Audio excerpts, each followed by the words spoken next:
Welcome to our Grab and Go series. Today we are going to show you a spooning exercise from the practical line area.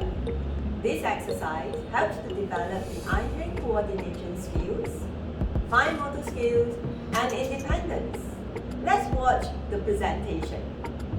Jason, today I'm going to show you how to work with a spooning exercise. Watch me and you may have your turn later.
For more videos, follow us on all our social media platforms.